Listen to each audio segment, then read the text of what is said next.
Bienvenidos, segunda semana de su curso, Promotores de Bienestar y Felicidad. Felicidades, ha llegado la segunda semana. Los expertos en cursos en línea dicen que llegar a la segunda semana es una muestra de que tienes altas probabilidades de concluir exitosamente el curso. En esta semana traemos básicamente dos actividades. Vamos a iniciar con un foro, luego tendremos la explicación que voy a hacer en este video sobre los obstáculos para la felicidad y empezaremos a trabajar en cada uno de estos obstáculos. En esa semana solamente trabajaremos con uno. Obviamente se hace la exposición del obstáculo y cómo podemos salvar ese obstáculo.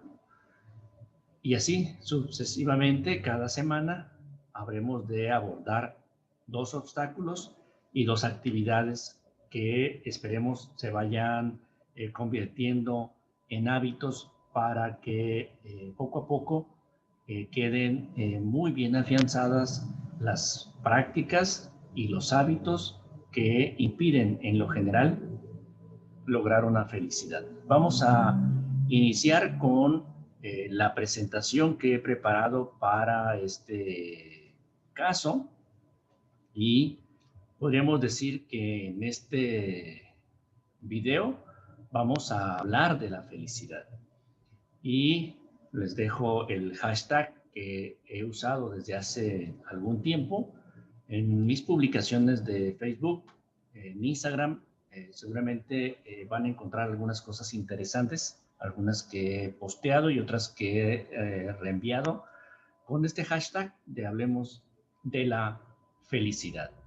El día de hoy, podría decir, vamos a hablar de obstáculos para la felicidad.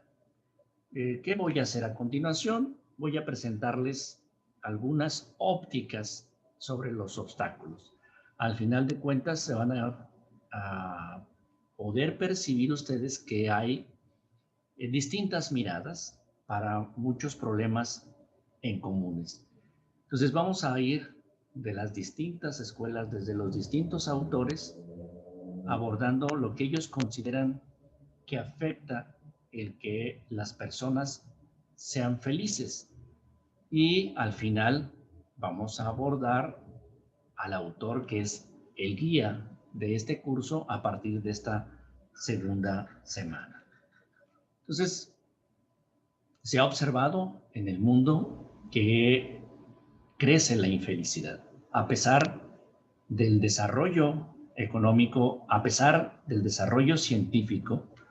Hoy hay más infelicidad que antes. Ejemplo, las mujeres de hoy son más infelices que nuestras abuelitas o, en algunos casos, nuestras madres. Hay muchas explicaciones por las cuales no voy a entrar en este caso, pero el punto es decir que la infelicidad crece. Y eso nos debe preocupar porque ya vimos la importancia de ser felices y también la importancia de que conozcamos qué es lo que nos hace infelices para poder librar ese obstáculo. Y podríamos decir que seguramente hay más de las que aquí vamos a ver, pero creo que son las más importantes causas de la infelicidad. En algunas presentaciones anteriores seguramente ya lo abordé. Tenemos falsas creencias. Tristemente las repetimos y hasta las presumimos porque pensamos que así es la vida. Y no, esas creencias nos generan daño y lo único que hacen es reforzar las prácticas que impiden que tengamos felicidad. Luego vamos a ver algunas creencias autolimitantes, digamos, falsas creencias, ahora creencias autolimitantes un poco más profundas. Vamos a ver algunos obstáculos a la alegría, las ilusiones de la mente, los pensamientos como una causa de infelicidad, ilusiones y ángulos muertos que también impiden que seamos felices y pecados capitales o pecados mortales de la felicidad, que pongamos mucha atención porque a partir de esta semana estaremos abordándolos para ir trabajando en cada uno de ellos. Falsas creencias. Bertrand Russell es un filósofo existencialista inglés quien tiene un libro que se llama La conquista de la felicidad. Él dice que equivocadamente la gente busca la felicidad en el dinero, en el poder, en el consumismo, y que muchos más, derrotados en su búsqueda de la felicidad por falsos caminos, se refugian en el alcoholismo. Y yo diría, hoy en día se refugian en las drogas. El dinero, las personas, muchas, suponemos que si tenemos cierta cantidad de dinero, que si sube nuestro dinero, que si sube nuestro ingreso, vamos a ser felices. Y muchos autores ya lo han demostrado, que la gente cuando tiene poco dinero dice, si yo tuviese tanto dinero sería feliz, pero luego ya llega a ese nivel de dinero y luego pone un estándar más alto. Y lo que se ha demostrado, por ejemplo, en Estados Unidos, que el ingreso de las personas, el ingreso per cápita, ha crecido desde hace muchos años en Estados Unidos. Sin embargo, la felicidad se mantiene constante. Por otro lado, hay países que tienen un ingreso alto y sus niveles de felicidad son inferiores que otros países que tienen ingresos bajos. Un premio Nobel de Economía, Deaton, él estableció y calculó cuánto es el ingreso que se debe tener para ya no preocuparte porque el dinero te dé felicidad. O sea, llegas a un punto determinado donde el dinero ya no te va a traer felicidad. Digamos, una renta mínima en la cual satisfaces tus necesidades básicas o elementales. Y a partir de ahí, lo único que crece con el dinero son las preocupaciones, pero no la felicidad.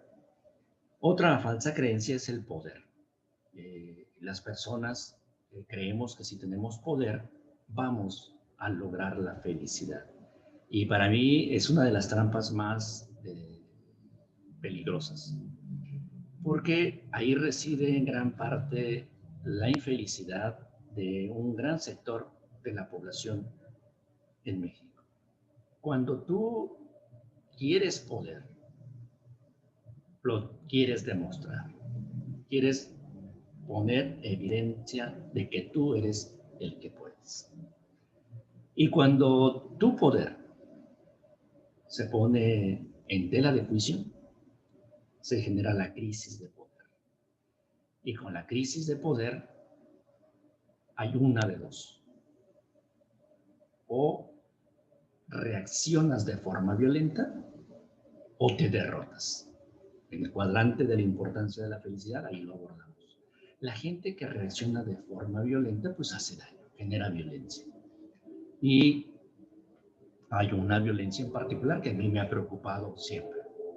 Colima ocupa el cuarto lugar a nivel nacional en violencia en general hacia las mujeres, el cuarto lugar en violencia física hacia las mujeres, y el INEGI nos dice que el grupo de personas más infelices que hay en este país son las personas que sufren violencia en su hogar. Entonces, la violencia doméstica no es otra cosa más de que un deseo de manifestar poder, un deseo de manifestar un camino para lograr la felicidad. Entonces, se dan esas crisis de poder y se genera violencia para poder demostrar quién manda, quién tiene el poder. Y seguramente esa persona que está buscando a un débil para demostrar su poder se ha sentido minimizado o ha sentido que su autoestima se pone en evidencia por alguien que tiene más poder. Entonces, se generan cadenas o espirales de violencia. Un miembro de la pareja genera violencia contra otro miembro de la pareja. Este miembro de la pareja genera violencia contra los hijos a su vez con sus compañeros de escuela más débil y la manifestación más evidente que tenemos es el bullying. Y luego tenemos falsas soluciones. ¿Por qué? Porque hay una ley contra el bullying donde busca castigar a los maestros que no hagan nada para evitar el bullying. Cuando la solución está en procurar la felicidad de los padres. Hay otros estudios que demuestran que por cada niño que hace bullying, pues hay padres prepotentes detrás de ellos. A los niños que hacen bullying terminan siendo víctimas de estos círculos de violencia. Y por otro lado, otra forma de violencia para los que se declaran derrotados en su búsqueda del poder, que es la violencia hacia uno mismo y las distintas formas de causarnos daño. Entonces, me preocupa mucho esta parte porque tiene que ver al final de cuentas con el amor propio, tiene que ver con el autoestima y seguramente es algo que tendremos que ir trabajando mucho. Por otro lado, la gente consume muchas cosas pensando que teniendo cosas va a ser feliz. Entonces, se genera una carrera desmedida por competir. Es decir, si alguien, tu vecino, tu pariente tiene un carro, tú quieres tener uno igual. Si alguien trae cierta ropa, tú quieres traer ropa mejor.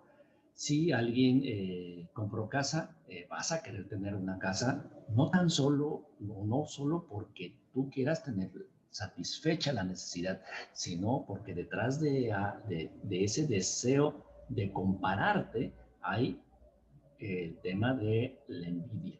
Y ese es un sentimiento feo que nos lleva a un consumismo, nos lleva a un endeudamiento y nos lleva, lo más grave, a la depredación del medio ambiente.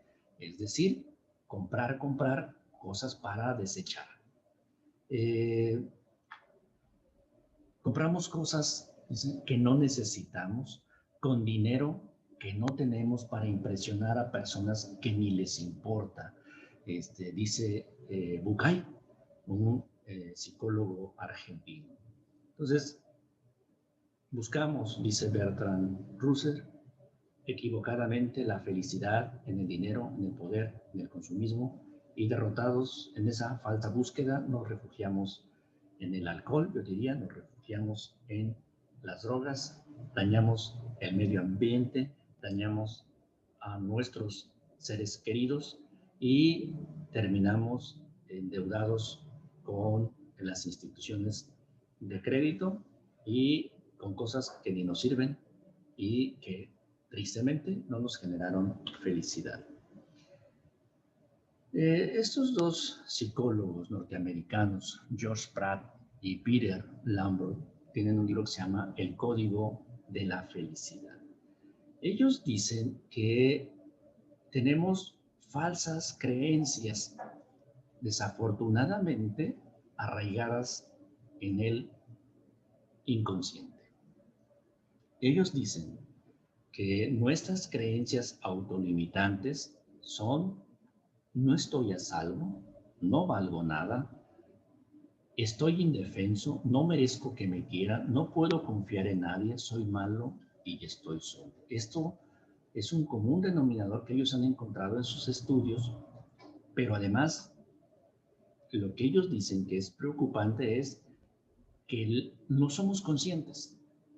O sea, no es algo que diga, sí, yo estoy indefenso. No, en el inconsciente tenemos arraigadas estas creencias autolimitantes y nos ponen el ejemplo del elefante y la pulga.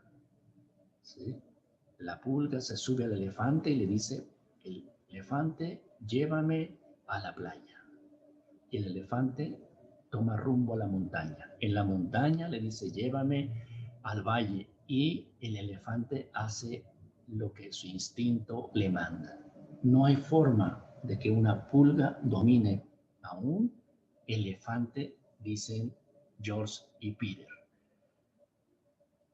Porque la pulga es nuestra parte del cerebro consciente y el elefante es la parte inconsciente de nuestro cerebro. Por lo tanto, tenemos que encontrar mecanismos para arraigar nuestras prácticas o quitar estas creencias autolimitantes del inconsciente. Y ellos tienen una técnica para lograr esta comunicación con el inconsciente. Le llaman taping, que es como tocarse, golpearse ciertas partes del cuerpo para lograr fijar una idea en el inconsciente y lograr un cambio para resolver uno de estos problemas. Primero tienes que encontrar cuál es el problema que te impide ser feliz y después tienen las rutinas para resolverlo. Es muy interesante. Su libro se llama El Código de la Felicidad y si ustedes buscan typing van a encontrar muchos videos en YouTube de ellos para distintos problemas. Uno de ellos muy interesante es de autoestima. ¿Qué ejercicios hacer para mejorar tu autoestima con la técnica del taping, que son pequeños golpecitos en ciertas partes del cuerpo, dependiendo el problema, y vas generando ciertas afirmaciones? Este libro es maravilloso, además siempre es muy divertido y muy profundo leer al Dalai Lama. Este libro que se llama El Libro de la Alegría, del Dalai Lama y de Desmond Tutu, que es Premio Nobel de la Paz, por su trabajo en Sudáfrica en los tiempos difíciles del apartheid y en la reconstrucción de Sudáfrica. Estos dos líderes religiosos se reúnen para celebrar el cumpleaños del Dalai Lama y con la ayuda de un editor sacan este libro. Maravilloso, se lo recomiendo. Y ¿por qué no logramos la alegría, dicen ellos? Y plantean estos problemas y también plantean soluciones. Ese gran problema de la alegría es porque tenemos miedo, estrés y ansiedad, ya lo decía yo, el estrés de poder. Entonces, dice, la frustración y la ira también impiden que logremos la alegría y impiden que logremos la felicidad, la tristeza y el dolor, la desesperación. Dice que la sociedad hoy en día anda corriendo, anda desesperada, sin saber por qué es esa desesperación. Pero lo más triste todavía que ellos plantean es la soledad. Cada día la gente está más cerca de otras personas, pero cada día se sienten más y más solos. Se encuentran con miles de personas, cientos de personas en las grandes ciudades y ni siquiera hay una mirada entre ellos. Y eso lo que alienta es esa soledad en medio de tanta gente. La envidia, ya lo había comentado, de las falsas creencias de la felicidad, o sea, el creer que vas a comprar cosas para ser feliz. Pues detrás de esa práctica hay envidia. El sufrimiento y la adversidad, muchas personas sufrimos, sobre todo por lo que pensamos de lo que nos pasa. No es tanto lo que nos pasa, sino lo que nosotros pensamos de lo que nos pasa. Y enfermedad y miedo a la muerte. Esos son los obstáculos que ellos identifican y también con ellos podríamos trabajar cada una de estas en cómo solucionarlas y cómo lograr la alegría. Uno de los clásicos, igual que los padres de la psicología positiva, es Daniel Kahneman, Premio Nobel de Economía. Él es el creador de la economía del comportamiento. Su libro Piensa rápido, piensa despacio. Daniel tiene una serie de ideas y experimentos que realizó para demostrar cómo la mente nos engaña en muchos sentidos y sobre todo un problema que tiene que ver directamente con la felicidad, que es la memoria. Él dice que hay dos grandes problemas que impiden o que limitan lograr la felicidad. Por un lado, el exceso de confianza. El exceso de confianza es producto de la ilusión de entender. Creemos entender las cosas sin haber hecho un esfuerzo, pero sobre todo porque basamos nuestro entendimiento observando al pasado. Y el pasado, dice, nos engaña. ¿Por qué? Porque la memoria es selectiva. Solamente podríamos decir que guarda aquellas partes que considera que son importantes. Y, por ejemplo, en un día difícil, normalmente tendemos a magnificar las cosas malas que nos pasaron y las cosas buenas normalmente no las repasamos en un día difícil. Entonces, la memoria nos engaña y por lo tanto también eso nos hace equivocarnos en cuanto a la felicidad. Muchas veces estamos queriendo medir la realidad, la actualidad, con cosas que pasaron antes y que ya no es lo mismo, son otras circunstancias, pero uno cree que está entendiendo el presente con las cosas del pasado. No podemos revivir el pasado. Y lo que es más grave, estamos perdiendo de vivir el presente. Por otro lado, esa es la ilusión de validez. Hay muchos experimentos donde demuestra que la mente nos engaña. La percepción de las cosas no las da con realidad. Y hay otros libros y hay otros cursos donde nos muestran figuras que nosotros creemos que son de distinto tamaño y no lo son, son iguales, sino que desde distintas perspectivas se ven distintas de alguna manera porque la mente tiende a simplificar lo que ve para darnos una impresión. Y también, él dice, tenemos dos mentes, y es la mente consciente y la mente inconsciente que nos impide de alguna manera o dificultan el tema de lograr la felicidad. Ese libro es un clásico también. Eckhart Tolle nos dice que en su libro El poder de la hora, el principal punto por el cual no somos felices es porque no dominamos la mente. La mente está pensando cosas que nosotros no queremos pensar. Sí, la mente hace lo que quiere con nosotros y nosotros tenemos la sensación de que nosotros pensamos, pero no, los pensamientos vienen y desafortunadamente muchos de ellos son falsos y muchos de ellos nos hacen daño, porque además de ser inútiles, pues son los mismos de ayer y caemos en las mismas rutinas, pero lo más triste es que nos impiden vivir el presente. ¿Sí? Normalmente cuando estamos rumiando, cuando estamos pensando, o una de dos, o estamos preocupados por lo que hicimos en el pasado y estamos de alguna manera como preocupados por cosas que hicimos antes y no vivimos el presente. O estamos divagando en el futuro porque tenemos de alguna manera miedo a lo que viene. Entonces, la mente no nos ayuda, nos pone a pensar muchas cosas.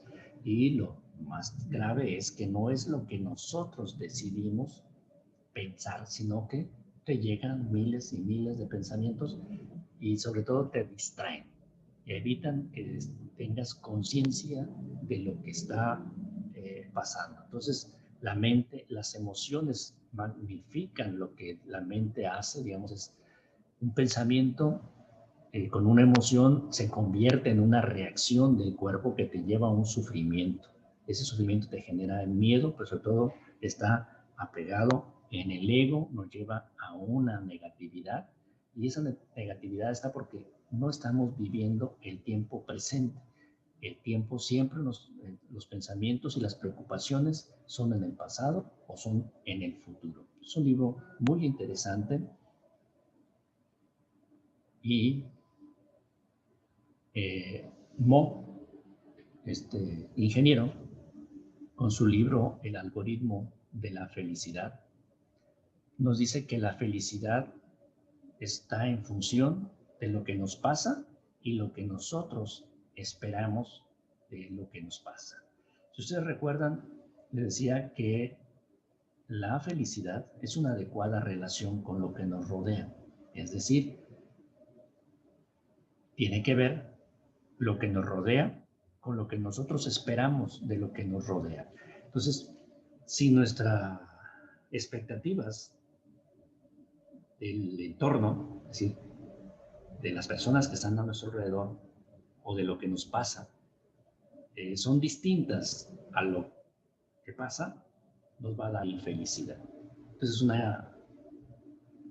fácilmente podríamos decir que tenemos que hacer no esperar nada. En la medida en que no esperemos nada de los demás, vamos a lograr un equilibrio en la ecuación. Pero como también les decía en uno de los primeros videos, si nosotros, en lugar de esperar que el mundo nos dé, le damos al mundo, podremos equilibrar la ecuación. Y él dice que somos infelices, por un lado, porque tenemos ilusiones. No sabemos quién es el yo. Entonces, de alguna manera, en la medida en que no sé quién soy yo, tengo una ilusión de quién soy. Y esa ilusión o esa imagen de lo que yo soy no siempre es la que es la realidad. Otra, creemos tener conocimiento y son solamente ilusiones de la realidad. El tiempo, como ya lo habíamos visto también, el tiempo es una ilusión. El tiempo es una invención del hombre que nos genera estrés y sobre todo el tiempo inventado por nosotros mismos. Otro tema es el control. Queremos controlar todo y no se puede controlar las cosas. Pero muchos creemos o tenemos la ilusión de que controlamos. Y peor todavía, queremos controlar nuestras vidas y las de otras personas. Y obviamente que no tenemos control de muchos factores y eso nos va a generar felicidad. Y también dice que tenemos infelicidad por ángulos muertos. No vemos toda la realidad, solamente vemos partes de la realidad. Y estos son de alguna manera los ángulos que impiden que veamos toda la realidad, filtros. Y nosotros vemos la realidad a través de nuestras creencias, a través de nuestros conceptos y a través de nuestras experiencias. Entonces, por lo tanto, vemos que algo está pasando y lo interpretamos, no es que sea como son. La otra es que suponemos. Mucha gente supone. No llegó, eso es que no llegó porque es un irresponsable. O tiene cara de delincuente, es delincuente. Entonces suponemos muchas cosas. Las otras predicciones, hoy está el día nublado, no es un buen día para salir, o es un día que va a pasar cosas negativas. Etiquetas, vemos a alguien de alguna forma y ya decimos, él es así, o todos los que son de tal carrera son así. Y otra vez, las emociones. O sea, en la medida en que estamos con una emoción no nos permite ver toda la realidad y sobre todo es, dice, la exageración. A veces exageramos muchas cosas y eso nos lleva a la infelicidad. Ejemplo de eso, todos los hombres son iguales, ¿no? Entonces ese es un ejemplo de exageración. Y llegamos con el doctor Raj, profesor de la Universidad de Texas, que ya lo presenté en algunas de las alternativas que tenemos para ser felices. Y él, en el primer curso que dio con la Escuela de Negocios de la India, él plantea 7 pecados capitales. Sí. Las personas buscan ser felices, pero no pueden ser felices por estos 7 pecados capitales. Pecados que vamos a trabajar por el resto del curso, de uno en uno, porque además me parece muy práctico el curso de Raj.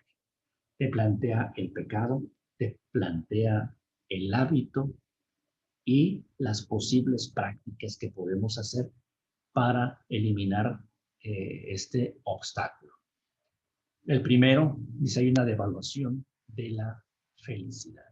O sea, si alguien te escucha en un curso de felicidad, ya no tienes que hacer, ponte a trabajar, digamos, no tiene el peso. ¿Por qué? Porque no conocemos todavía a fondo la importancia de la felicidad. Por eso yo les agradezco tanto que estén en el curso, porque de alguna manera vamos a hacer que crezcan. Hay buenos indicios, por ejemplo, hay gobiernos que están haciendo esfuerzos importantes para generar políticas públicas para la felicidad, pero también hay que decir, hay muy malas experiencias.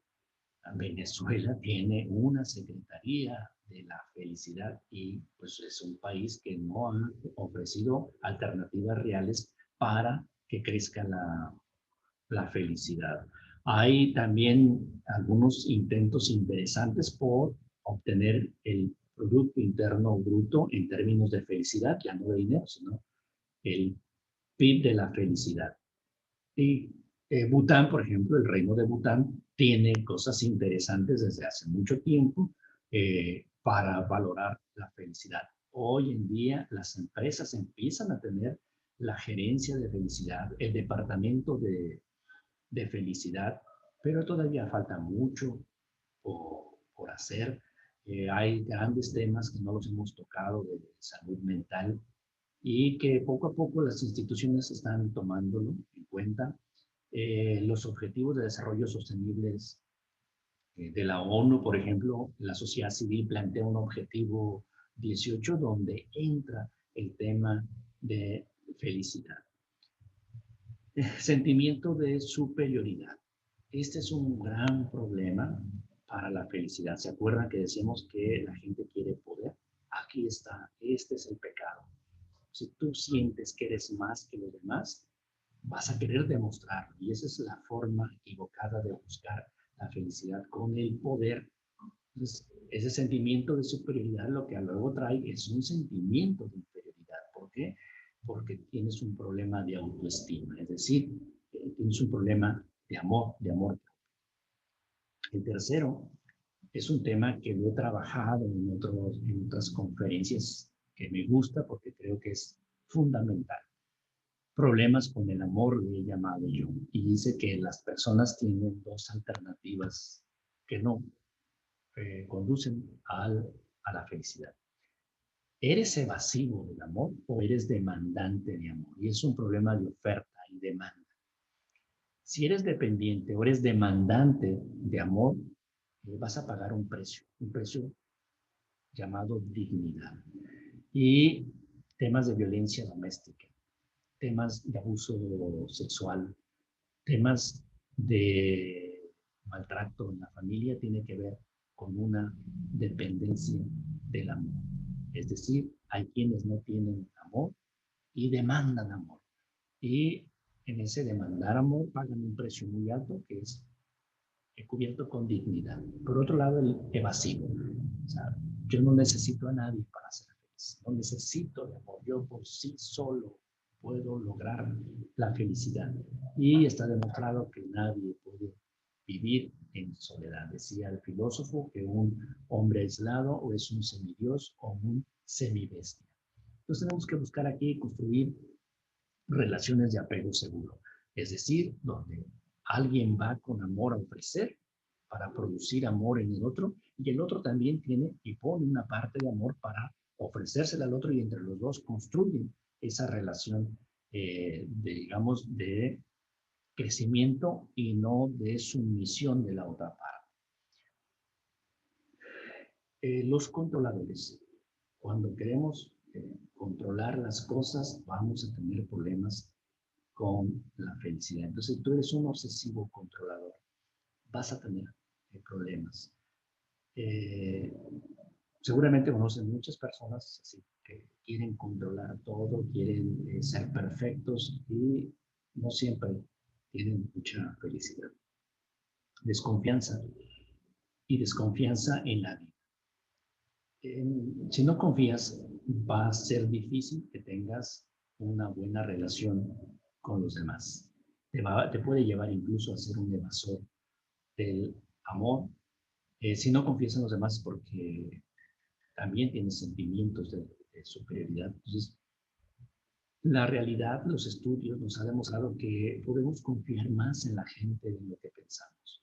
Hay estudios donde dicen qué tanto se confía y se pone en un ejercicio que hicieron. Vamos a poner una cartera en un espacio público con cierta cantidad de dinero y vamos a dejar el domicilio para que lo regrese.